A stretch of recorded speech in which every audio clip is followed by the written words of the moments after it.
Salam, hər vaxtınız xeyir dəyərli tələbələr. Bugünkü mövzumuz elektromaqnet dalğalar olacaq. Xatırlayırsınızsa, bir əvvəlki dərsimizdə elektromaqnet rəqslərə baxmışdıq. Burada da necə ki, mexaniki rəqslərdən sonra mexaniki dalğalara baxdıq. Eynən də burada da rəqslərə baxdıqdan sonra dalğa mühitlərinə də baxacağıq. İlk başlığımız mexaniki rəqslərdə də olduğu kimi dalğanın parametrləri. Burada deyilir ki, elektromaqnet rəqslərin fəzada yayılmasına elektromaqnet dalğalar deyilir. Necə ki, eynən mexaniki dalğalarda necə deyilir? Mexaniki rəqslərin fəzada yayılmasına mexaniki dalğalar deyilir. Və xatırlayırsınızsa, mexaniki dalğalar üçün lambda bərabərdir V vurulsun T düsturunu yazmışdıq və həmçinin sürət üçün də nu vurulsun lambda düsturunu yazmışdıq. Burada bu iki hal üçün biz necə yaza bilərik? Burada bir şey var ki, mexaniki dalğa ilə elektromaqnet dalğalar arasında ən böyük fərq, elektromaqnet dalğalar vakuumda yayıla bilir, amma mexaniki dalğalar vakuumda yayıla bilmir. Elektromaqnet dalğalar vakuumda ən böyük sürəti alır və bu sürətə biz C sabiti deyirik və 3 vurulsun 10 üstü 8 metr bölünsün saniyə sürətlə ölçülür. Bu işıq sürətinin göstəricisidir. Yəni, vakuumda mexaniki dalğalar hərəkət eləyənmir, amma elektromaqnet dalğalar hərəkət etməklə qalmır, işıq sürətində hərəkət eləyir. O zaman mexaniki dalğalardakı işarə etdiyimiz bu V-ni biz C ilə əvəz eləyəcəyik və sadəcə yazacağımız düstur nə olacaq? Lambda bərabərdir C vursun T və C bərabərdir lambda vursun nu. Yəni sürət yerinə burada biz C-dən istifadə eləyəcəyik. İndi burada təbii ki, bu mexaniki, daha sonra elektromaqnet dalğalar durduq yerə yaranmır. Bu dalğaları yarada biləcək şərtlər lazımdır. Gəlin bu şərtlərə baxaq. Şərtlər. İki şərtimiz var. Birinci, necə ki, maqnit sahəsi üçün biz nə demişdik? Yük olmalıdır. Yüklü zərrəciklər olmalıdır və ya yükün zərrəciyi olmalıdır. Daha doğrusu zərrəcin yükü olmalıdır. Eynən burada da yük olmalıdır. Yük olmalıdır və ikinci, necə demişdik biz maqnit sahəsində? Hərəkətdə olmalıdır. Burada isə deyirik, təcilli hərəkətdə olmalıdır. Yəni, düz xəttə bərabər sürətdə hərəkət yoxdur. Sadəcə bərabər yavaşlayan və bərabər yeniləşən. Məsəl üçün deyir ki, elektron düz xəttə bərabər sürətdə hərəkət edir. Burada elektromaqnet dalğa yaranırmı? Xeyr. Məsəl üçün deyir ki, elektron düz xəttə bərabər yavaşlayan hərəkət edir.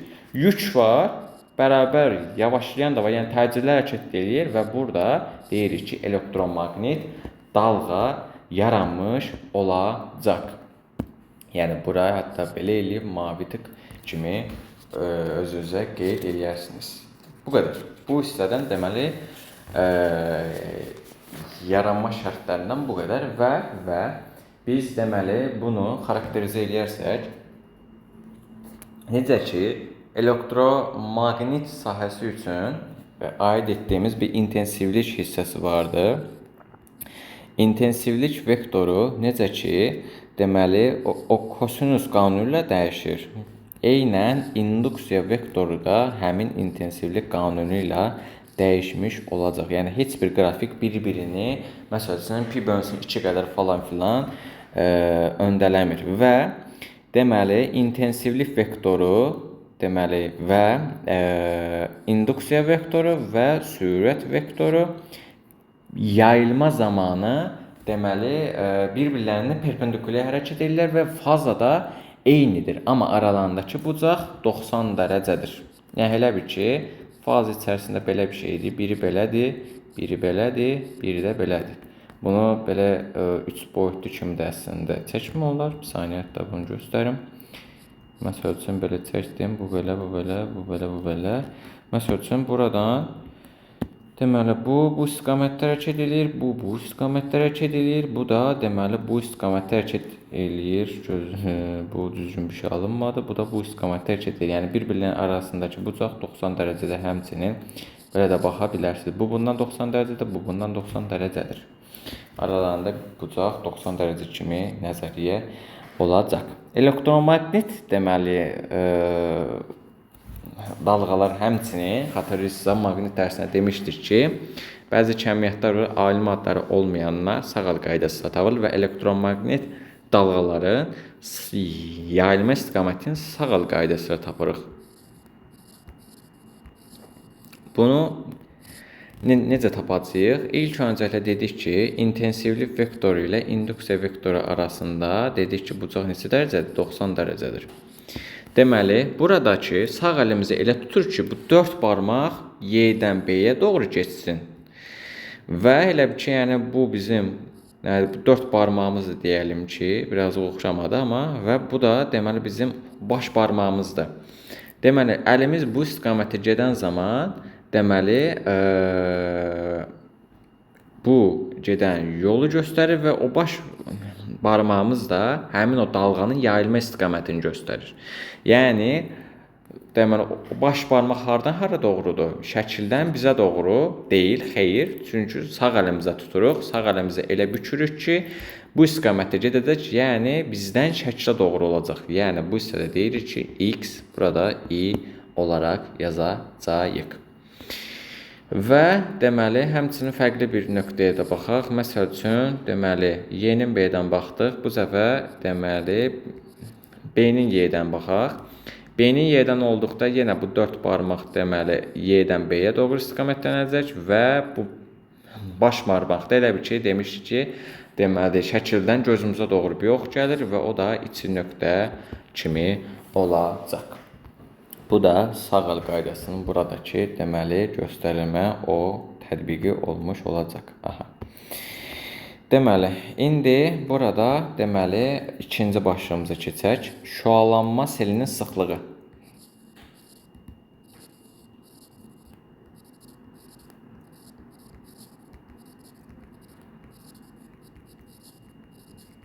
Və ya buna deyirlər şüalanmanın intensivliyi.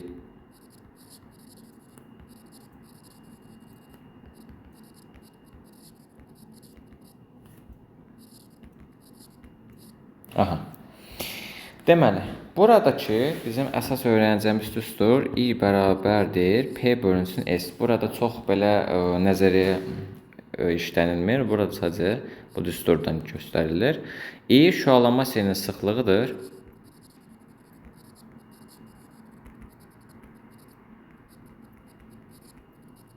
Şüalanma selinin sıxlığı.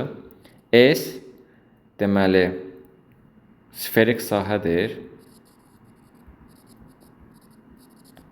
Demək, kürə üçün sferik sahə nəyə bərabərdir? 4 pi r-in deməli kvadratına.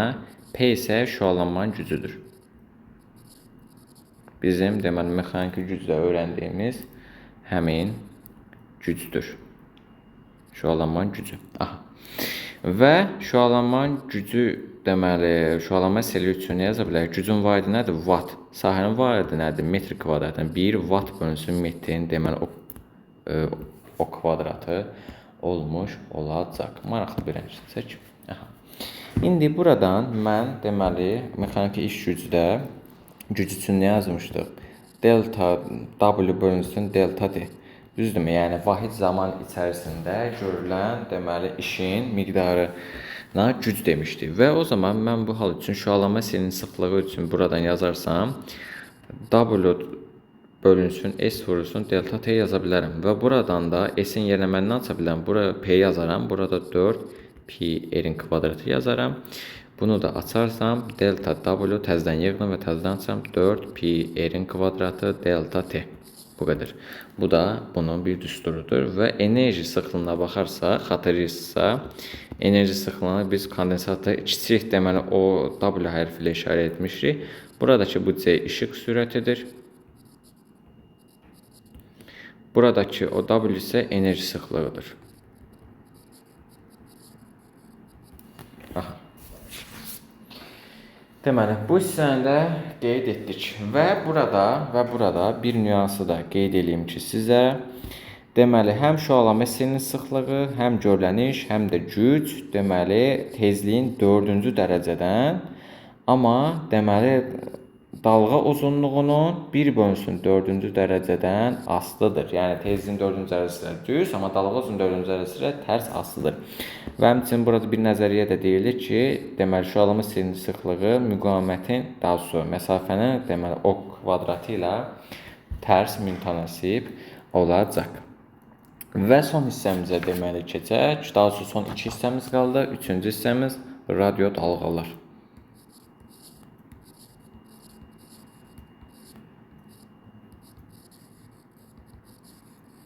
Ümumiyyətlə bu hissənin nə olduğunu, yəni bu mövzunun nə olduğunu göstərən əslində radio dalğalardır. Yəni məsələn biz telefonla falan danışırıq və telefonla falan məsələn necə olmur? Buradan mən məsələn danışıram, müəyyən bir uzaq məsafəyə, deməli mənim səsim müəyyən bir uzaq məsafəyə ötürülür.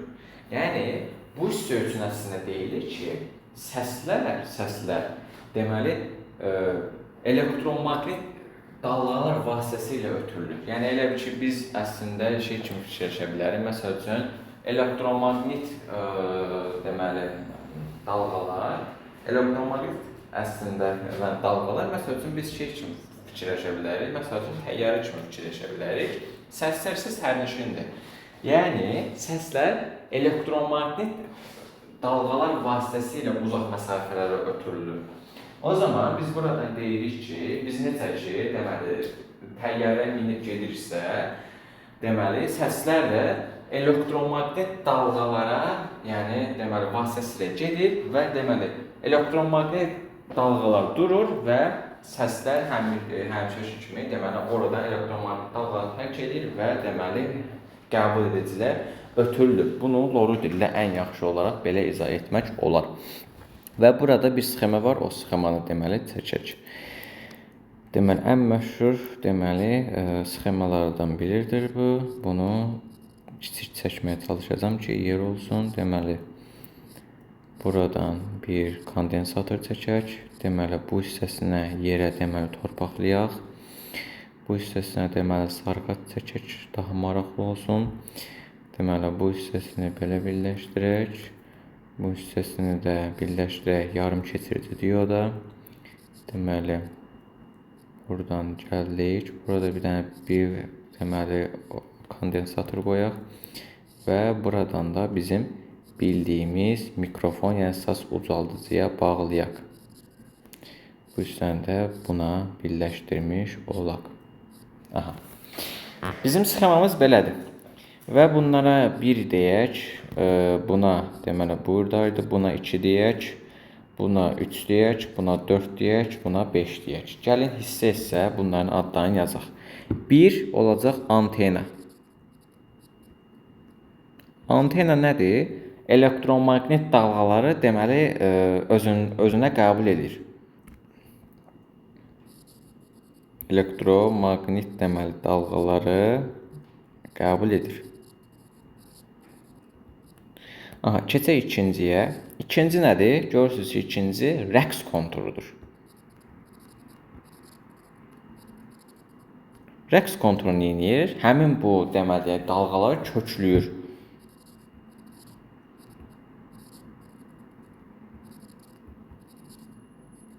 Və bunların deməli bizim üçün bunların periodu t bərabərdir 2pi kök altında L vursun C və ya deməli buradakı dalğa uzunluğunu tapacaq C vursun T yaza bilərik və ya 2pi C vurulsun kök altında L C düsturunda buradan yaza bilərik. Yəni rəqs konturundakı bu köklənmiş dalğaları bununla deməli tapmaq mümkündür. Keçək deməli rəngini dəyişim, keçək üçüncüyə. Üçüncü nədir? Baxırıq ki, buna həm yarım keçirici diod da deyirlər bu hissəyə. Həmçinin deyirlər, deməli, detektor. Bu, deməli, detektor nə edir? Həmin bu gələn səsləri, deməli, detektə edir. Aha. İndi, dördüncüyə keçək. Baxaq, dördüncü biz nə çəkmişik? Dördüncü olacaq bizim tutum dərsimdə də öyrətdiyim kimi kondensator. Kondensator nə edirdi? Elektrik cərəyanı hamarlayırdı. Hamarlayır. Burada isə səsləri hamarlayacaq və 5-ci dedik ki, səs ucaldandır, yəni deməli səs ucaldan və ya ucadan danışanda deyilir buna. Ucadan danışan yazaq. Ucadan danışan. Bu nə edir? Səs deməli dalğalarını ayırır.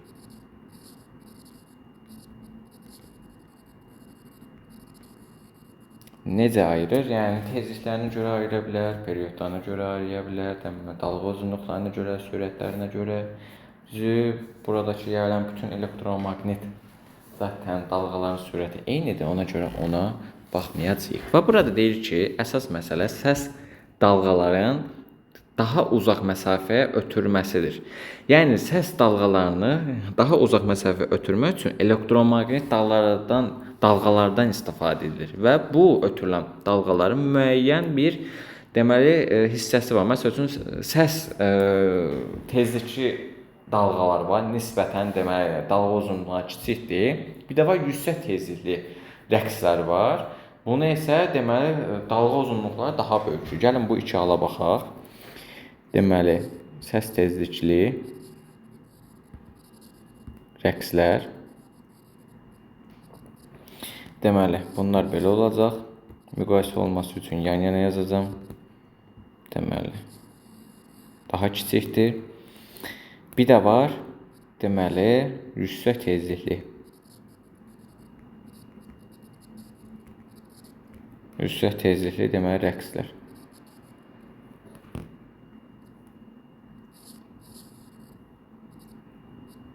İnəntidən asılığı belə. Və hər ikisinin ortaq deməli birləşməsindən alınır modullaşmış rəqslər. Modullaşmış rəqslər. Hər ikisinin inteqrasiyası necə olacaq? Gəlin bir nəzər yetirək. İnəntidən asılığı deməli bu yüksək tezlikli rəqslərdir və bunları da deməli təqib edəcək bir deməli yol var. Bu qədər. Və həmçinin əlavə olaraq da bir dənəsindən mən sizə deyim. Buna deməli deyirlər detekte olunmuş dalğalar. Deməli və rəqslər. Deməli İNT-dən asılığı. Bu dəfə müsbətə baxacağıq ancaq, yəni mənfi tərəfə baxmayacağıq. Bu ikinci hissə. Keçək üçüncü hissəyə. Üçüncü hissə isə bunların növlərinə baxacağıq. Necə deməli dalğa növləri var. Növləri üçün biz deməli belə bir nəzəriyyə yazırıq. Riqurq. Deməli qurq. Bu olacaq deməli o qamma, bu olacaq rentgen. Bu olacaq deməli ultra bənövşəyi. Bura yerləşməyəcək. Belə yazaq.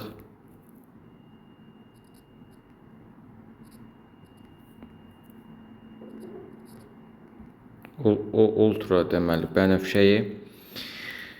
Bu olacaq görünən. Bu olacaq infraqırmızı.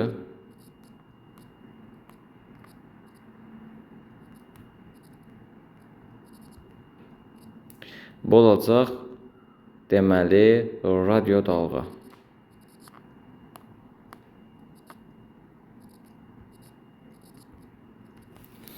Ümid edirəm buradan görünər. İndi bu hissədə baxırıq ki, bu hissədən bu hissəyə doğru getdikcə deməli o tezlik artır. Tezlik artır. Və deməli dalğa uzunluğu azalır. Dalğa uzunluğu azalır. Həmçinin belə bir şey də deyirlər ki, tezlik artdıqca zərər vermə qabiliyyəti, həmin bu elektromaqnet dalğanın zərər vermə qabiliyyəti artır. Yəni belə deyim də, Radio dalğa var, hiss edə bilməyəcəyimiz dalğalardır. İnfraqırmızı var, heç ümumiyyətlə hiss etmərik onu. Görünən dalğalar var, sadə dalğalardır. Ultrabənövşə dalğalar var, nisbətən insan üçün ziyanlıdır. Rentgen dalğaları var. Məsəl üçün rentgenə bizə deyirlər hər 6 aydan bir, hər 8 aydan bir fərqləndir rentgen növünə görə girmək lazımdır. Çünki oradakı şüalanma, deməli, dalğa uzunluqları daha böyükdür. Daha doğrusu dalğa uzunluqları daha kiçikdir, tezlikləri daha çoxdur. Və amma bu deməli sondakı bu deməli o gamma isə artıq nüvə reaksiyalarında görəcəyimiz deməli şüalar olacaq. Buna da həmçinin belə bir işarə yazaq, çünki işarəsi budur. Və son olaraq radiolokasiyaya baxaq.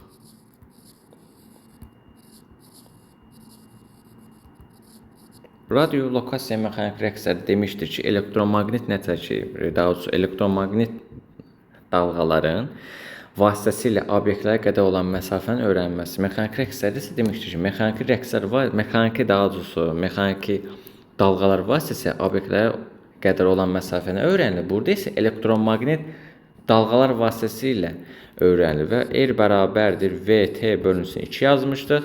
Burada V-ni biz C ilə əvəz elədiyimiz üçün R bərabərdir. Deməli, C vurulsun T bölünsün 2 yazacağıq. Bu qədər. Uşaqlar, deməli, mövzu üzərindən bu qədər. Ümid edirəm, mövzunu anlamışsınızdır. 2 hissə halında ayırdıq bu dərsə. Deməli, bir elektromaqnit reaksiyalar, ikinci elektromaqnit dalğalar. Ümid edirəm, videonu anlamışsınızdır. Nəsə bir sualınız da olsa, şərh bölümünə qeyd edə bilərsiniz. Özünüzə yaxşı baxın, sağ olun.